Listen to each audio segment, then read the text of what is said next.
Good morning, Wildcats! Ladies and gentlemen, it is so good to get to talk to you this morning, and I have to tell you, I really miss seeing you guys.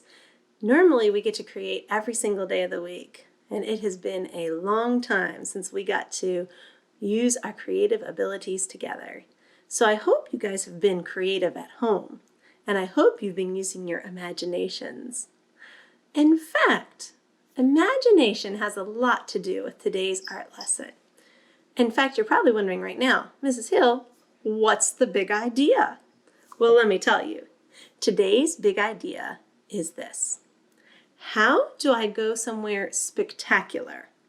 That means somewhere really, really amazing without leaving home. Well, using your imagination, of course. That's how we're going to do it. But how are we going to use that imagination?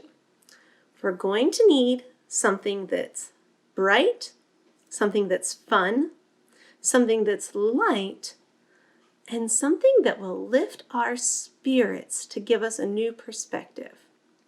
How about a hot air balloon? Today, let's draw some hot air balloons.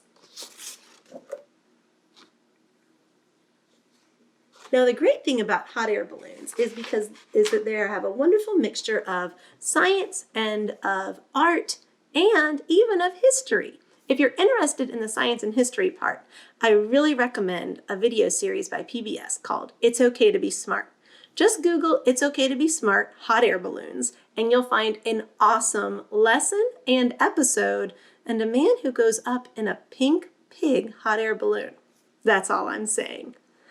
Today, we're going to be working on drawing our own hot air balloons, and you're going to need a few simple supplies from around your house in order to do this project. You're going to need to have some white paper. You're going to need to have a pencil, preferably with an eraser. You're going to need to have some circle shapes. This could be the lid to a jar.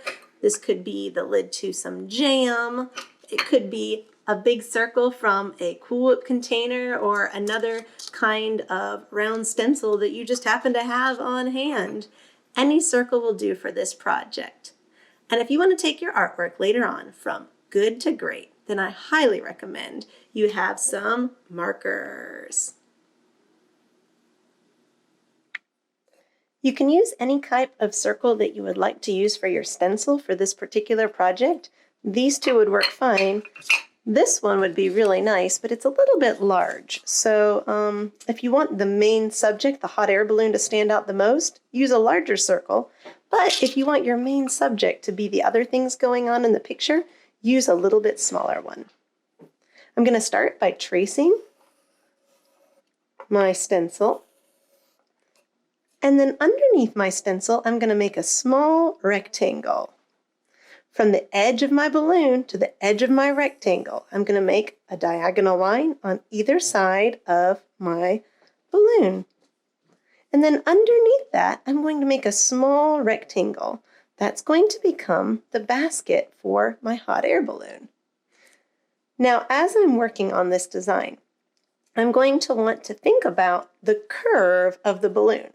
So my older students know when you draw something realistically that's a circle, it's going to have an area that curves through the middle, curves on the front, and then around each side, almost like a parentheses.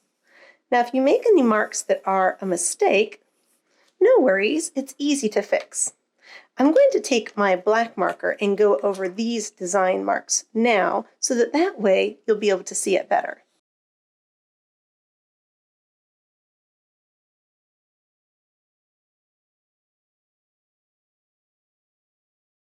And now my basket is ready to hold me or any other adventurer as we soar over the destination of our choice. Now, the toughest question is where to go. You may want to give a sense of perspective by adding some other balloons in the distance. This time, I'm going to add, need to draw it with pencil first. This time I'm going to add a smaller balloon in the distance, make my small rectangle beneath, and then connect those lines once more. And maybe on this balloon, Maybe this time I'm going to put a zigzag line.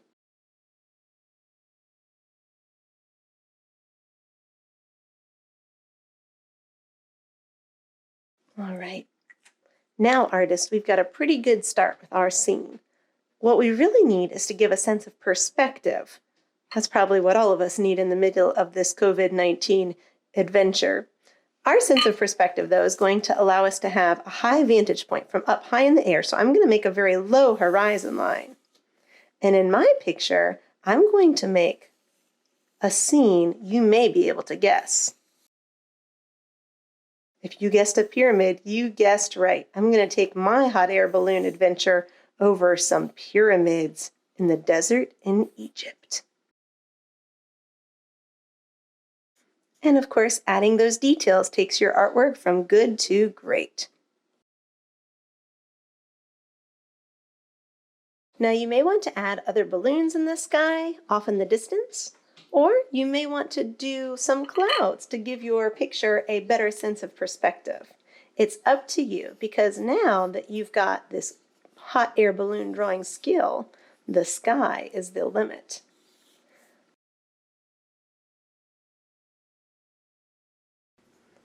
You may want to add some color to your picture to take it from good to great. How about a Weddington balloon? That's looking good. I recommend the videos from PBS that are called It's Okay to Be Smart. You can check these out at pbs.org. That's pbs.org, and then look for It's Okay to Be Smart, the hot air balloon adventure. Ladies and gentlemen, thank you so much for joining me for this art adventure. Much creativity always from Weddington Elementary School and Mrs. Hill.